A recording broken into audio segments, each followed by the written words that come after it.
జ్యోతిర్లింగ క్షేత్రమైన శ్రీశైల మహాక్షేత్రంలో మహాశివరాత్రి బ్రహ్మోత్సవాలు కన్నుల పండుగగా ప్రారంభమయ్యాయి. ఉదయం 9 గంటలకు దేవస్థానం ధర్మకర్తల మండలి chairman Pothugunta Ramesh Naidu, EO M Srinivasarao, అర్చకులు, వేద పండితులు, స్థానాచార్యులు యాగశాల ప్రవేశం చేసి శివ సంకల్పం, గణపతి పూజ, చండీశ్వర పూజ, కంకణ పూజలు నిర్వహించారు. రాత్రి 7 గంటలకు అగ్ని ప్రతిష్టాపన జరిపారు. బ్రహ్మోత్సవాలకు సకల దేవతలను ఆహ్వానిస్తూ ధ్వజారోహణం చేశారు. రాత్రి 7 గంటలకు శ్రీ భ్రవరాంబ మల్లికార్జున స్వామి వార్లకు బృంగి వాహన సేవ జరగనుంది. మహాశివరాత్రి బ్రహ్మోత్సవాలను పురస్కరించుకొని ఈ నెల 13 నుంచి 16వ తేదీ వరకు భక్తులకు ఉచిత లడ్డులను పంపిణీ చేస్తున్నట్లు చైర్మన్ ఈవో తెలిపారు. బ్రహ్మోత్సవాల నేపథ్యంలో 200 శీఘ్ర దర్శనం, 500 అతి శీఘ్ర దర్శనం టికెట్లపై ఇచ్చే ఉచిత లడ్డులను తాత్కాలికంగా ఆపినట్లు పేర్కొన్నారు.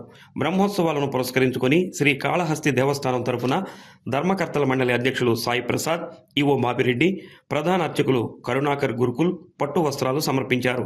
రాజగోపురం వద్ద వారికి శ్రీశైలం ఆలయ చైర్మన్ రమేష్ నాయుడు, ఈవో శ్రీనివాసరావు స్వాగతం పలికారు. మంగళ వాయిద్యాల నడుమ పట్టు వస్త్రాలను స్వామి అమ్మవార్లకు సమర్పించారు. ఆ విధుల్లో తీసుకెళ్తే సాక్షాత్ లక్ష్మీ స్వరూపంగా భావించి దాన్ని కాస్త వాళ్ళతో పాటు వచ్చినటువంటి వాళ్ళకు కూడా వస్తుంది.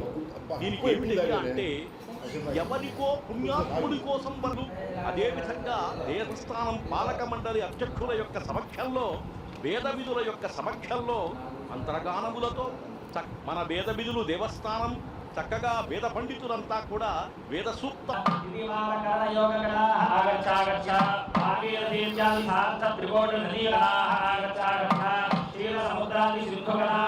తెచ్చేటువంటి దివ్య కార్యక్రమం. దేవాది దేవుణ్ణి గౌరవిస్తూ ఒక్కొక్క దేవస్థానం నుంచి వేదం జ్ఞానస్వరూపం అంటుంటారు.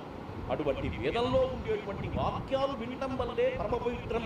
అదుడు స్వామివారి యొక్క తీర్థాన్ని, స్వామివారి యొక్క శటగోపాన్ని,